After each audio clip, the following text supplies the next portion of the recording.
Good morning. Hi, guys. My name is Stacie, and I am the student ministry pastor here at Casas Church, which means I'm the pastor for middle school and for high school. And if you didn't know, I think Andrea may still be over here. Congratulations. That was so exciting. I'm glad you got to share that moment with family. And I don't know if you guys knew, but that was her husband who got to baptize her. So that's just such a cool moment. I know, 2 rounds, absolutely. And the middle schoolers got to be in here and celebrate that. And I love when they get to see, our students get to see our church come together and have fun and be for each other. So congratulations. But also, as speaking of kids, if you have a middle schooler, you should ask them about our new middle school space. We've had roughly 1 million of them over in the loft, which is the new room just for middle school students we started this semester. And it let our high schoolers start a Sunday morning service at 11 o'clock over in the Choya. That's been so much fun. But also, we do high school small groups every Wednesday here on campus. And I was telling some of our tech and some of our worship team this morning, we have this group of senior boys and girls this year that are so much fun and so ridiculous. They bring this sound system. It almost looks like a boombox from the 80s that you would put on your shoulder, but they carry this sound system.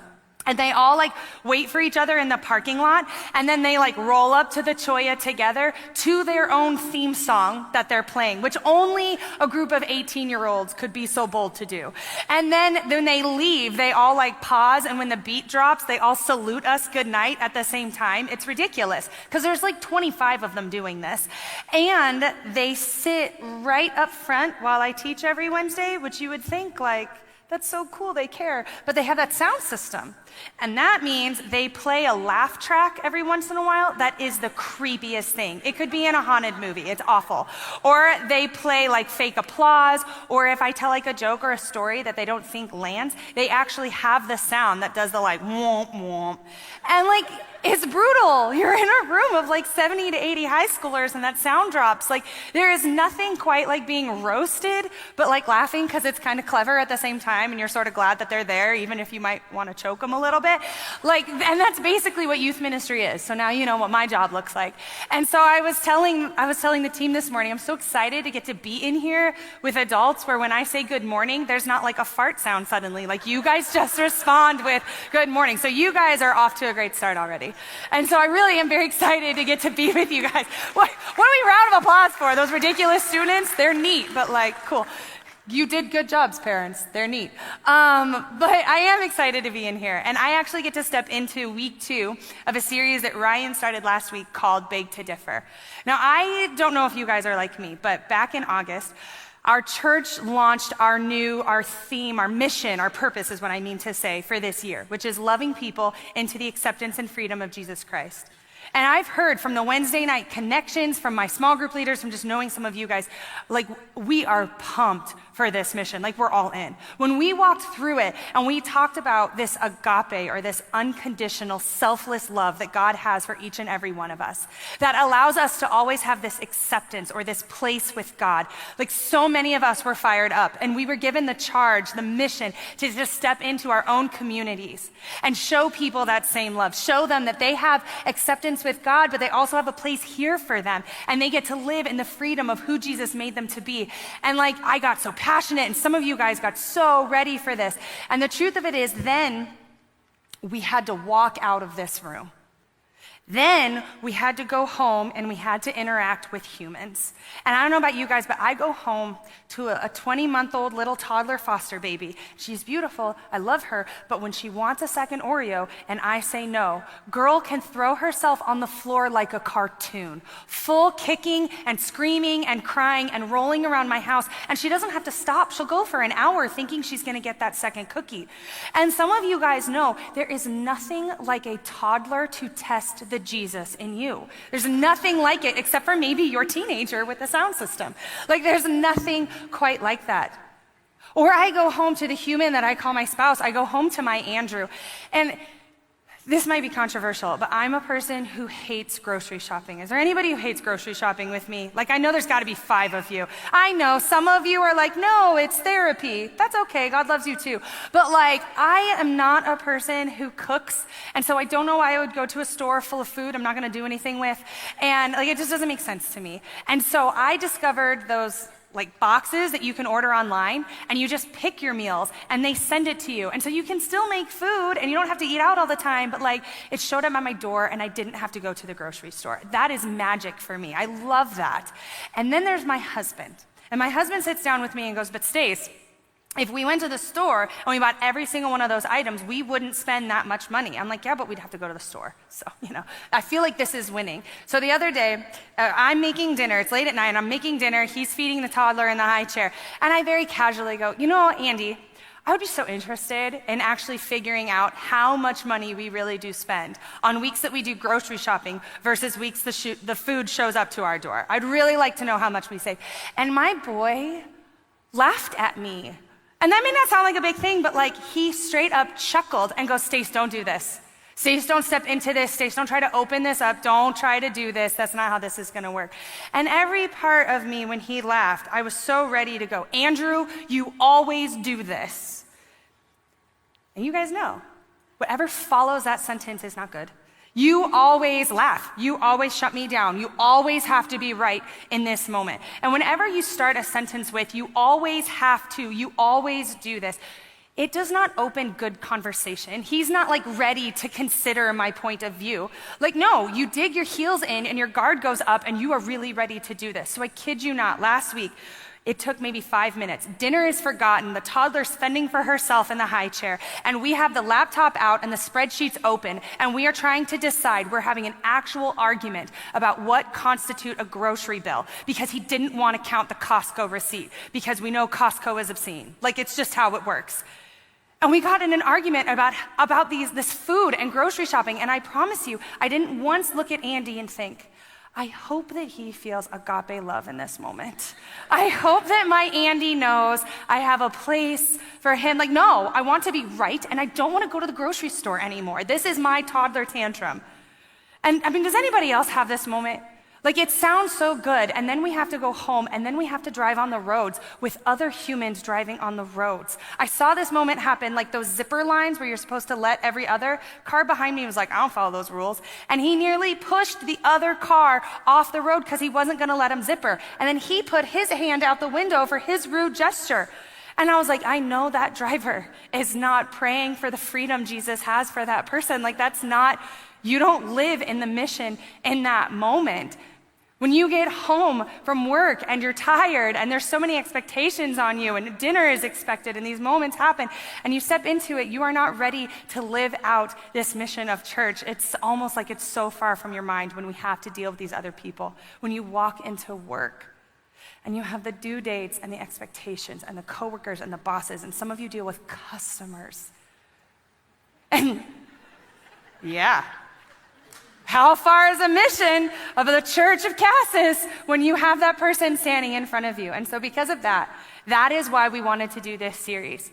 Because we know how many people care so much about agape love and acceptance and freedom, and then you go home and you deal with human beings.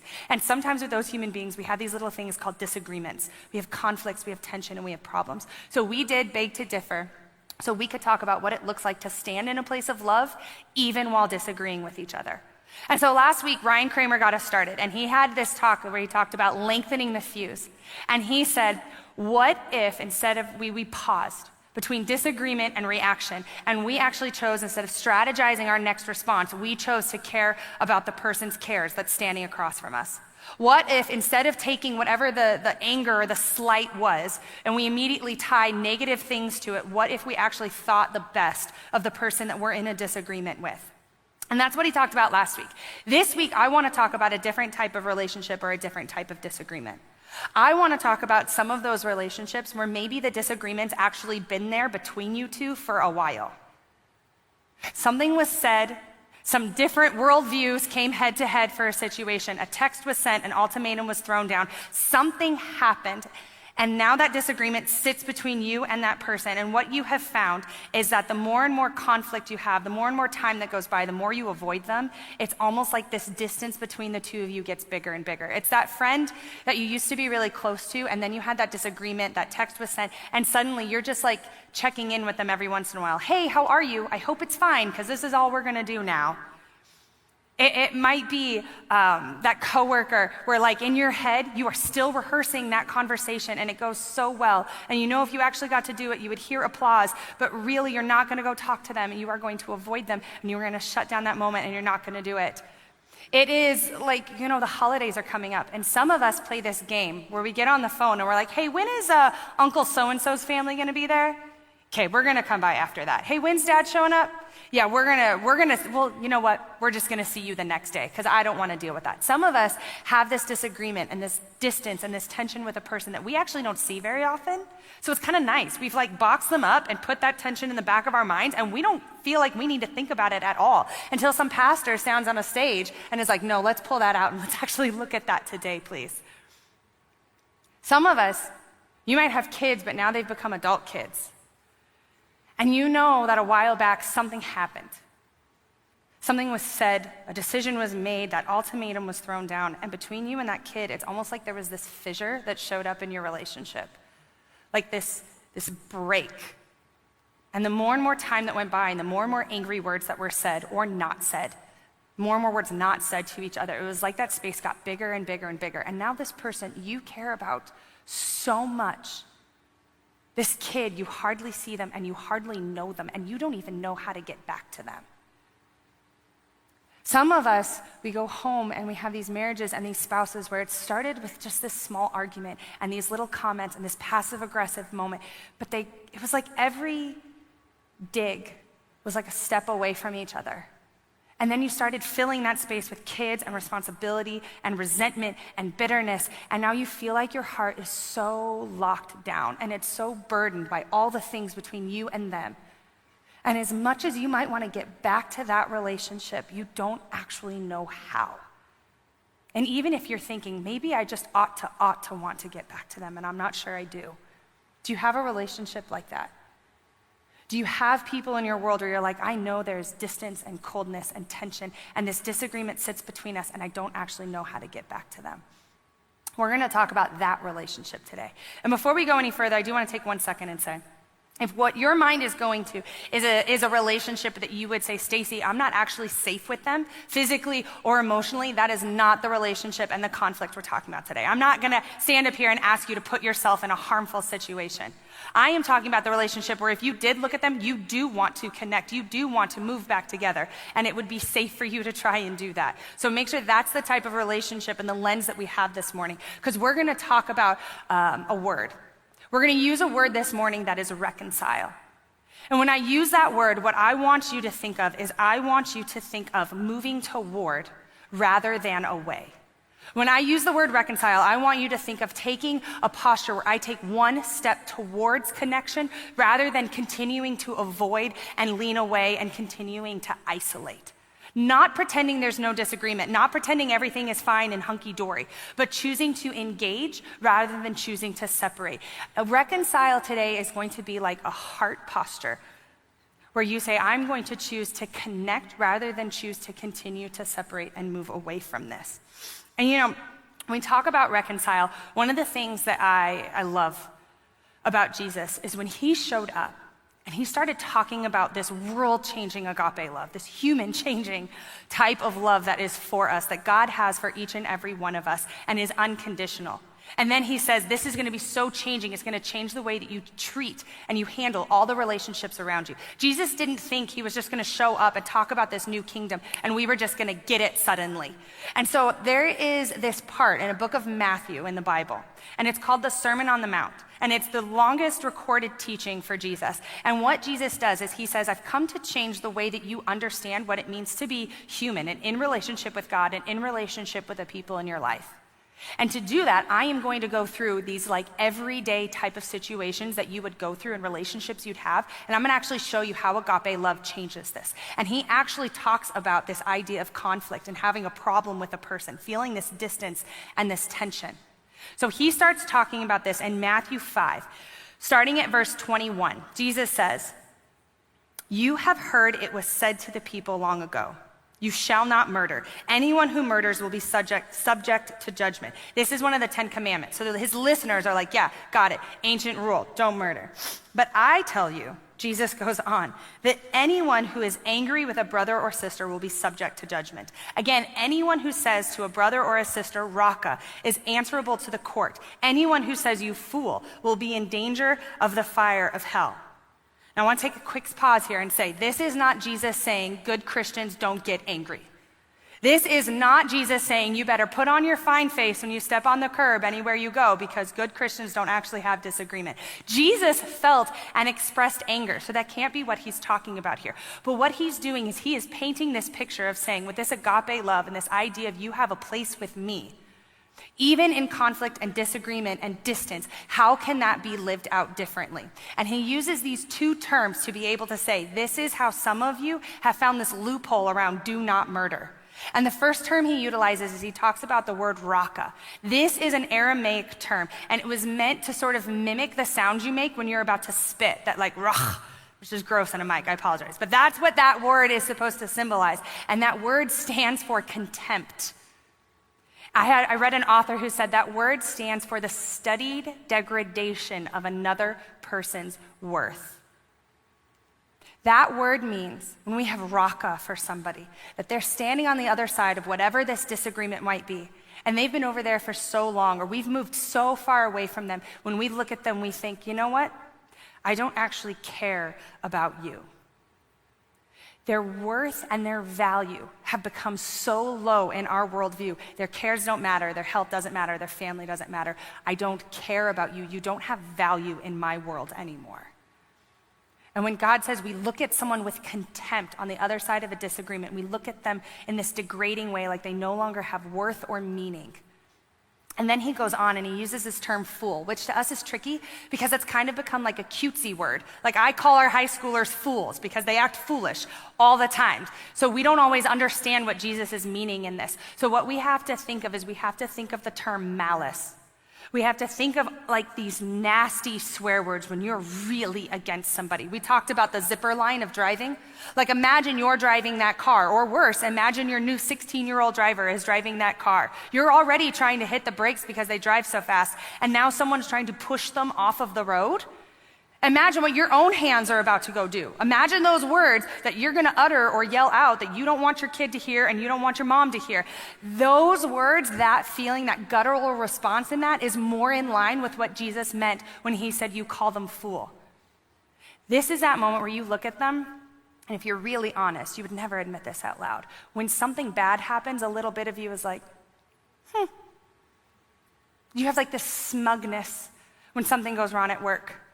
When their kid does a certain something, I mean, I would never say that they deserve bad things, but like, they sort of had it coming, right? Like, have you ever had that? You've ever had that heart towards a person where you're like, you wouldn't say it out loud, so don't tell Stacie, but a little bit of you inside celebrated when something bad happened to them and happened in their life. And so what Jesus is saying with these two terms, with this contempt where you no longer have value to me, in fact, I'm actually going to celebrate when something bad happens in your life. He says this is like experiencing the fires of hell. And he means that because hell is a place where that's separate from God. There's not God there, which means there is not that love and that beauty and that goodness and that mercy and that peace that is God. That when a person is degraded, when a person, we say you don't have value and you don't have worth. In fact, I'm going to celebrate when you go through something difficult in your life. Jesus says it's like experiencing a little bit of hell right here on earth. And so when Jesus walks us through the posture and the heart of being reconciled to a person, he says one of the first things that you have to do is you have to see them the way that God sees them. Not just in your head, but actually move it to your heart to see that person and say, God sees you as his child. And I've got to see you the same way. God says you are worthy of an agape, selfless, unconditional love, just the same way that I am, and I've got to work at seeing you. God said you are fearfully and you are wonderfully made. He determined your worth and your value. I don't, and I need to have an eyes and a heart that actually sees you that way. Because if you imagine, how impossible is it to sit across from somebody and say you're God's child, but your cares don't matter? It's impossible. You can't look at someone and think, you are God's child, but you are my enemy. You have to think, so your cares must matter. You have worth and you have value, regardless of our disagreement, regardless of the time and the tension between us. You are God's child. You can't stare at someone and say, you are fearfully and wonderfully made, and God determined that already, and then like smirk when their kid rebels. When their marriage ends, when something bad happens at work, you can't celebrate that moment because you see them as being God's child. And Jesus says, you want to talk about a heart and a discipline that steps into reconciliation. The first thing we have to do is see the person across from us the way that God sees them. But Jesus isn't fooled. Jesus knows his listeners and us are going to hear this. And we're going to be like, but technically you said don't murder. And there's a long way from contempt to murder. And all of this, Jesus, just sounds really difficult. It sounds like you're taking this a little seriously. And he goes, let me give you an example that you might better understand how different this agape type of love is going to be. So he actually keeps going in Matthew. This is now verse 23. Jesus says, therefore, if you are offering your gift at the altar and it's there that you remember your brother or your sister who has something against you, I want you to leave your gift there in front of the altar, and I want you to first go and be reconciled to them, then come and offer your gift. So what Jesus is pointing at here is not your casual Saturday afternoon. The idea of going to the temple to offer your gift is an all-out adventure. You have to intentionally save for whatever type of traveling trip that's going to look like. You have to prepare your heart and your family. You have to travel. Even if it's in town, it is an endeavor, much less the people who lived outside and had to travel all the way to the temple. And then even after you get there, you have to purchase this unblemished gift, this unblemished sacrifice, and then you have to get in line. And that line can be 3 hours, that line can be 3 days. You have to get in line. And you guys, there is no concept of fast passes in Jesus' world. Like I'm this old. I remember when Disney rolled out the fast pass. And back then it was like the physical printout fast pass. And I remember being with my family in line at Indiana Jones, which is the best ride at the park. And my dad, I love him, but he's not a quiet man. And he is a big dude. And he is watching these people as we stand in line for an eternity go around us and cut in front of us and get on the ride first. And I'm watching my dad get angrier and angrier, the way that like only dads can, where they sort of like puff up and they start using their hand to make their point for no reason. And he is talking to this Disney worker at the front of the line, and he is telling them how unfair this is and it's not okay, and I've been waiting in line, as if this Disney character like created the fast pass and this is all his fault anyway, right? My dad would love the temple line. He would love the idea that you get in line and you wait your turn. There's no cutting. You don't get to see Bob's family and go up and join Bob. You don't get to call ahead and do a wait list or see how long it's going to be. You get in line and you wait your turn. And even after all of that, with your gift and all of the travel and the prep and the prayer and getting your family ready, and you're in line and you see the altar. You're at, as Miles said, you are at the 1 yard line. And that's where you remember that you have this disagreement with your brother and you two are arguing about who's going to apologize first. You remember you have this thing with a family member, a coworker, a friend, an in-law. Whatever it is, you remember that there is this tension, this distance, this disagreement. And Jesus says right there, put your gift down, get out of line and go deal with that first. Guys, this would be like if you left your wedding mid-vows because you needed to go fix something with a family member. If I stood up here and all of a sudden I froze and I was like, oh, you know what? I'm having this argument with my Andy about the food in the grocery store. I actually need to go deal with that. So if you guys would just stay right here, I'll be back eventually. I need to go take care of that. It's going to be really good from this point forward. Like, that would be ridiculous. And that's what Jesus is telling people. And even if that wasn't ridiculous, they're standing here going, but God, I'm in line to worship you. I am in line to show love to God. And Jesus says, but first this. The first thing I want you to do is I want you to go live this faith, this mission, this agape love out loud with the people in your community. You want to show me love? First go love that person, even the one that you have the disagreement and the distance with. First go be reconciled. And so it's almost like Jesus says, after we have talked about what it means to look at that person and see a child of God, he says the next thing you need to do is you need to be really intentional about leaning back into that relationship. You're not just gonna like put the gift down and like hope you get out of line and get right back in. You're gonna have to take an intentional step to put that relationship first. And you know what? Reconciliation is not something that comes naturally to us. We know this. We don't wake up in the morning and go, I can't wait to be humble today. I can't wait to step into a situation that makes me feel uncomfortable, something that's hurt that I've been harboring for a very long time. I can't wait to step back into that. That's not how it works.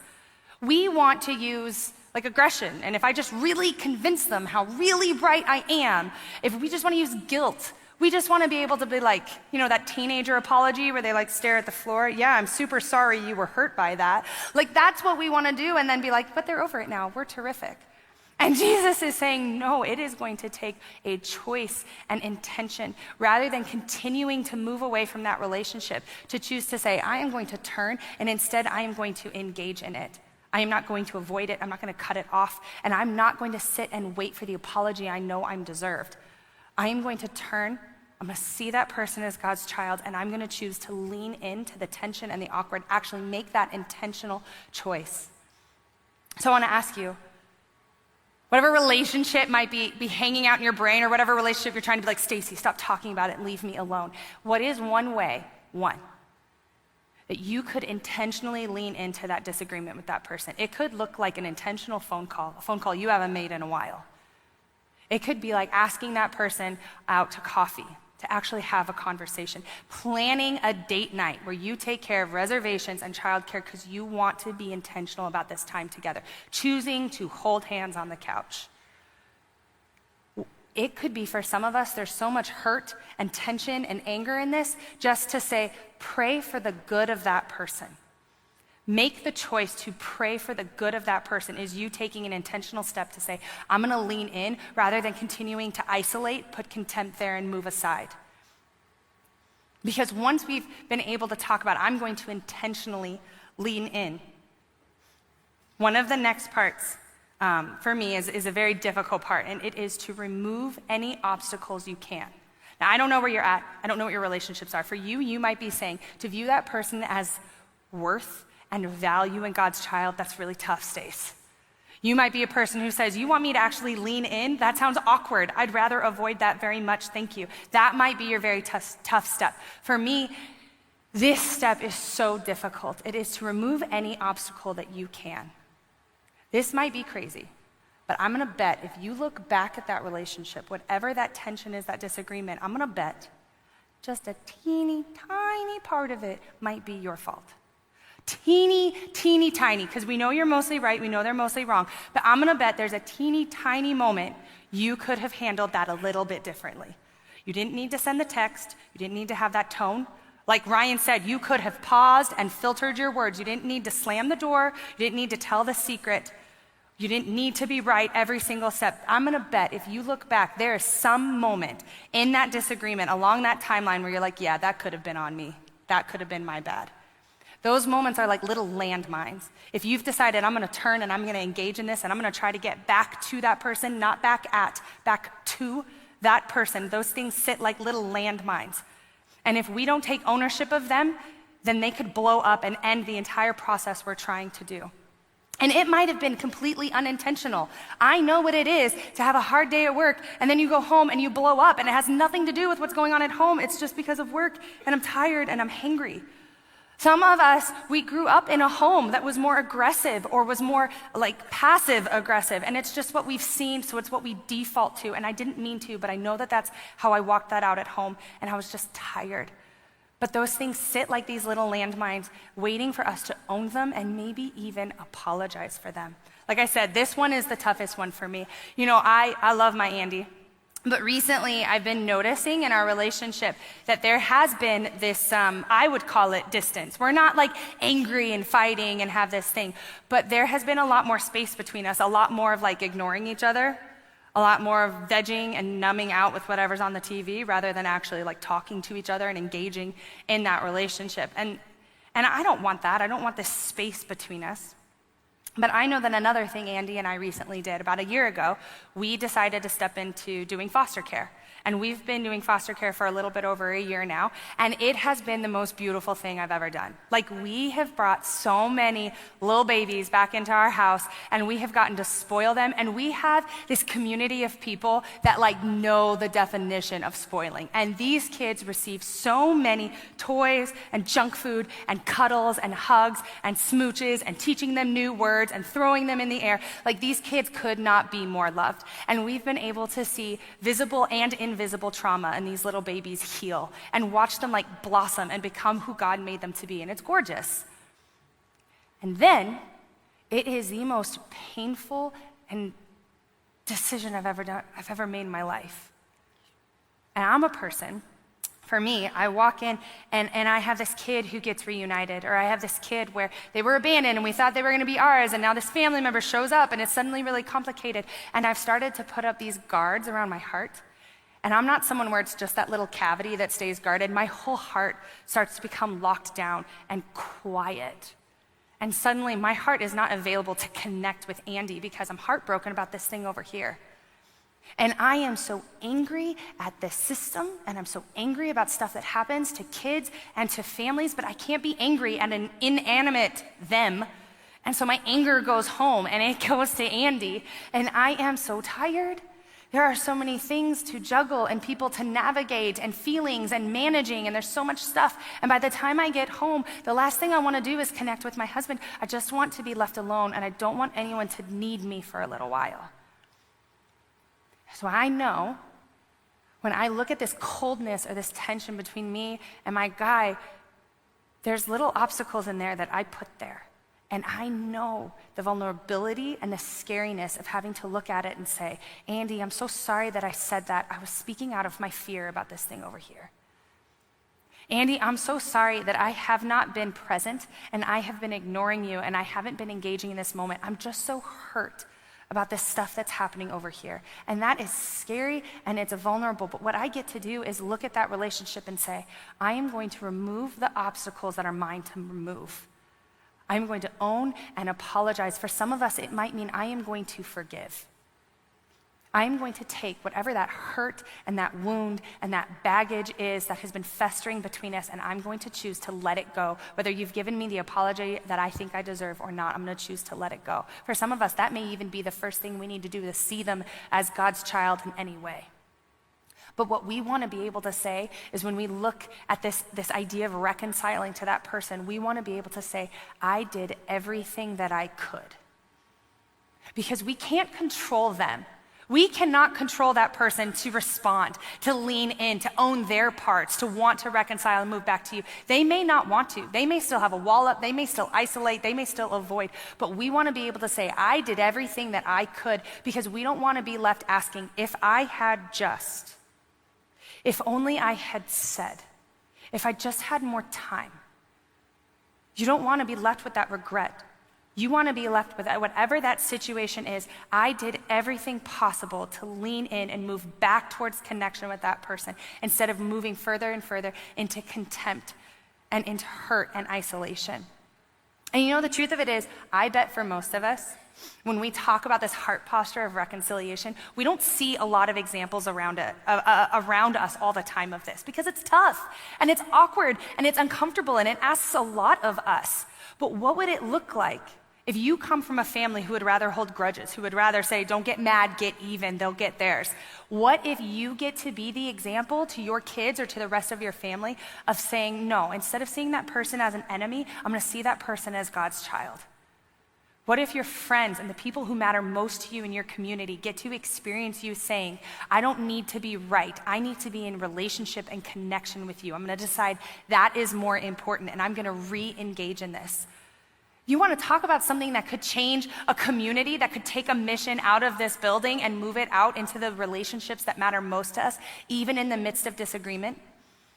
But there is a part of the Bible, because some of you guys might know, there's a guy in the Bible named Paul. And Paul wrote a lot of what we call the New Testament. Now, Paul, he stepped into a lot of non-Jewish communities, and he would help to start churches or movements in Jesus' name, and then he would move on to the next community. And he would write letters to the churches that he had left, knowing that there were some difficulties they were facing. And one of those letters, he writes to a church in Corinth, and it's from 2 Corinthians. And he actually starts out talking about reconciliation, and he says, I know you don't see this a lot around you. In fact, people might tell you you're out of your mind for this. But let me remind you how valuable this is. And Paul writes in 2 Corinthians chapter 5, he says, so from now on, we regard no one from a worldly point of view. Though we once regarded Christ this way, we do so no longer. Quick pause. What he is saying is once upon a time, you saw people where it was their responsibility to figure out how to fix this. Once upon a time, we saw people with contempt like Raka. Once upon a time, we saw them as fools or worthy of swear words and not worth your time. And he's saying, but you have changed the way you view them. Now we see them as God's child and precious. It doesn't mean we agree with them, and it doesn't mean it's always easy to be in relationship with them. But it means that we see them as worth and having value. And then he goes on in 17, after all of that, therefore, if anyone is in Christ, the new creation has come. The old has gone, the new is here. It's like once you change that mindset and you do choose to turn into a relationship, it's like becoming a whole new person. It's like engaging in your relationships in this whole new way. And it's not like you can go back to being the old creation. You are forever changed by this, Paul says. But here's why. This is even available as an option to us. He goes on and he says, all of this is from God, a God who reconciled us to himself through Christ and gave us the ministry of reconciliation. That God was reconciling the world to himself in Christ, not counting people's sins against them. And he has now committed to us the message of reconciliation. We are therefore Christ's ambassadors, as though God were making his appeal through us. And we implore you on Christ's behalf, be reconciled to God. Paul says, God did this first. God saw that some of us experienced this distance and this coldness and this tension and this anger with him. And he said, I am going to go to them. He didn't wait for us to apologize. He didn't wait for us to come to him first. He didn't wait for us to own our thing. In fact, when he looked and he saw obstacles, he didn't just remove his obstacles. He removed every obstacle, holding nothing against us. And he came to us and said, I love you this much all the time, no matter what. I want to have this relationship with you where you get to know you are precious and created and loved, and you get to know the goodness of a relationship with me. So I came to you and I removed anything that might stand in our way, and I want to have this relationship with you now. But this is not a God who forces or manipulates or coerces or guilts us into it. He says, but it's your choice. We can choose to accept that reconciliation or not. He's not going to make us.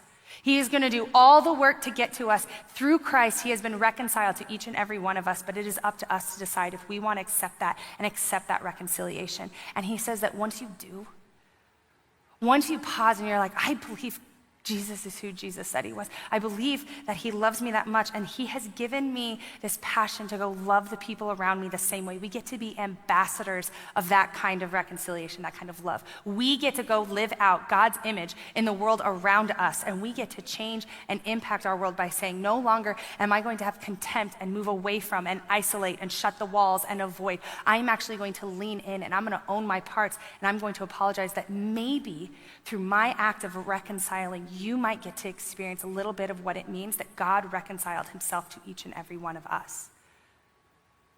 And as we kind of end for today, and before you get to go watch the Cardinals lose their game, I want to repeat, you're welcome. I want to repeat a little bit of what Paul says there at the end, because I love the way he says it. He says, I want to implore you, because I don't know what any of you walked in here with. You might say, I don't know any of your relationship status with God. I don't know anything about it. But for some of us, the idea of being reconciled to God, we still feel like there is anger and hurt and distance. We still feel like he's holding something against us. Stacie, if you just knew. And Paul is so clear where he says, nah, he already came to you. He already took care of every obstacle. Now I just implore you to accept that relationship. I implore you, what if God is real? And what if he really does love you that much, that unconditionally? And he wants to have a relationship with you every moment of every day. And what if that actually matters? If you guys would please pray with me.